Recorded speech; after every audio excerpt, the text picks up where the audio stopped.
हमने कश्मीर का मुकदमा लड़ा, हमने इस हवाले से सियासी लिहाज से भी लड़े, सफारती महाज पर भी लड़े। क्या कहीं कोई कोताही रह गई है जो अभी तक हम कश्मीर का मुकदमा जीत नहीं पाए हैं? इस पर एक बेहिसी है, सर्दमहरी है और परमानेंट 5 का रवैया वो नहीं रहा, बल्कि ये इस पर वीटो कर दिया। जब हम एक दफा गए तो यूएसएसआर ने इसको करारदाद को वीटो कर दिया था।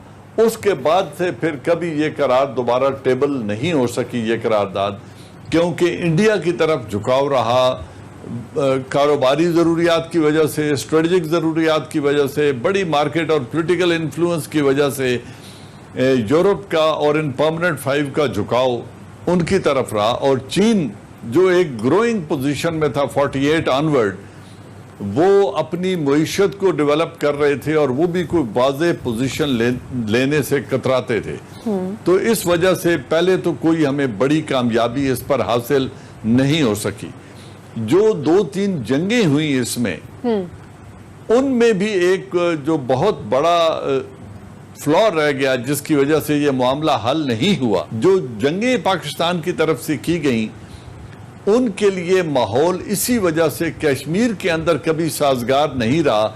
और जब हमने बाहर से मिलिट्री का दबाव डाला तो अंदर से कश्मीरियों ने हिंदुस्तान की आर्मी पर वो दबाव नहीं डाला, उनके लिए वो इनसिक्योरिटीज क्रिएट नहीं की जिसकी वजह से वो डिफीट हो सकते। जिस तरह बांग्लादेश फॉर्मर ईस्ट पाकिस्तान में पाकिस्तान आर्मी के खिलाफ बंगालियों ने जो किरदार अदा किया था, उस तरह का किरदार कश्मीर ने कभी अदा नहीं किया था, जिसकी वजह से वो जंगें भी नतीजा कुन साबित नहीं हो सकी। ये तो इसका मुख्तसर अहाता है उन हालात का जो आपके सवाल के जवाब कि उन्होंने चाइना के बॉर्डर को जाकर चैलेंज कर दिया। जब उन्होंने लद्दाख को यूनियन टेरिटरी में शामिल किया तो उन्होंने एक इनसिक्योरिटी क्रिएट कर दी चाइना के लिए, अक्साई चीन के ऊपर अपना क्लेम करके, और गलवान वैली में डेवलपमेंट और बेस की जो डेवलपमेंट थी उसके जरिए।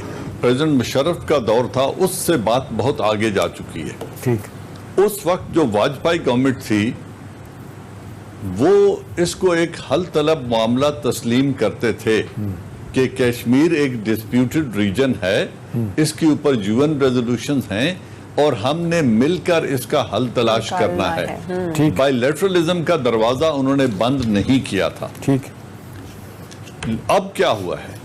अब नरेंद्र मोदी गवर्नमेंट ने वो बायलैटरलिज्म का दरवाजा बंद कर दिया है। उन्होंने यूएन रेजोल्यूशंस का दरवाजा बंद कर दिया है। उन्होंने सालसी का दरवाजा हमेशा के लिए बंद कर दिया है। उन्होंने शिमला एग्रीमेंट और बायलैटरलिज्म के तमाम दरवाजे बंद करके उन्होंने कश्मीर का स्टेटस ही तब्दील कर दिया। वो कहते हैं ये एक हल तलब मामला है ही नहीं। उन्होंने एक एक्सट्रीम पोजीशन ले ली है।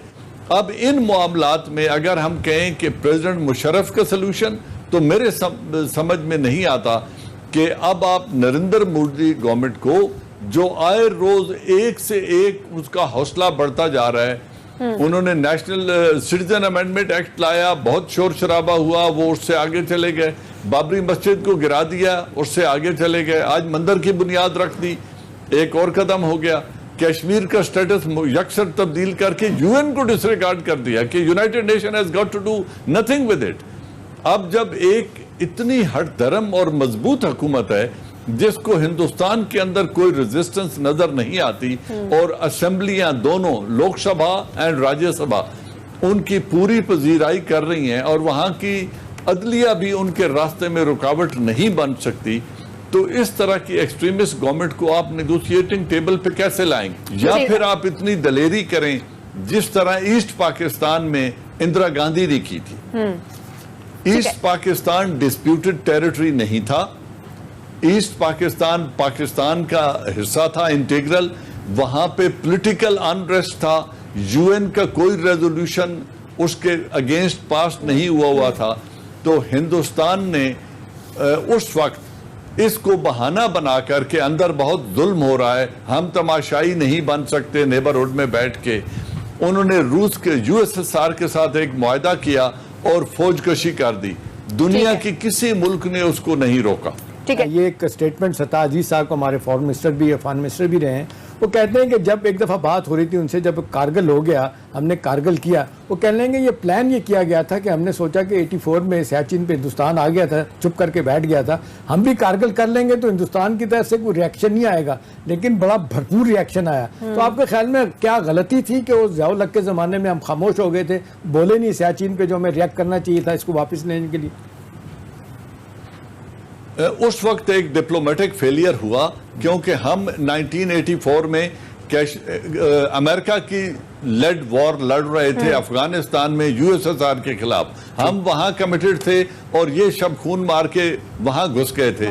उस वक्त जनरल जियाउल हक को अमेरिकन को वाज़े तौर पे बताना चाहिए था कि मैं उस वार से पुल आउट कर रहा हूं और मैं इस जंग की तरफ जा रहा हूं क्योंकि हिंदुस्तान मेरे मुल्क में घुस आया है। उस वक्त अगर वही दबाव डालते जो बिल क्लिंटन ने हमारी लीडरशिप पे डाला था नवाज शरीफ पे, तो उस वक्त हिंदुस्तान को मजबूर किया जा सकता था निकलने पे और अमेरिका की मजबूरी को कैश कराया जा सकता था। लेकिन उस वक्त की हुकूमत का ये फेलियर है कि उन्होंने ये स्टेटमेंट दे दी कि वहां घास तक नहीं उगता, वो कितने दिन बैठेंगे। आज वो 36 बरस से वहां बैठे हुए। ठीक है दोस्तों, स्वागत है आप सभी का मेरे साथ। वीडियो आपने देख ही लिया है, काफ़ी इंटरेस्टिंग वीडियो था और आपने देखा कि किस तरह से जो है पाकिस्तान के जो लोग हैं वो चीख रहे हैं, चिल्ला रहे हैं और ऐसी ऐसी बातें कर रहे हैं जिससे हंसी जो है आती है हम लोगों को। ये कह रहा है कि इंदिरा गांधी ने हम में से बांग्लादेश बना दिया, रूस ने हमें वीटो कर दिया, अमेरिका ने कभी कुछ करने नहीं दिया। और मतलब यार क्या बताएं इनके बारे में, ये इतने लाचार ही लग रहे मुझे जैसे इनके कुछ पल्ले ही कुछ नहीं है। ये है क्यों दुनिया में मेरी समझ में नहीं आता, जब इनके बस का कुछ नहीं है। कह रहे इंडिया 36 साल से सियाचिन में कब्जा जमा। अबे सियाचिन इंडिया का हिस्सा है, ठीक है, बकवास करने की जरूरत नहीं है।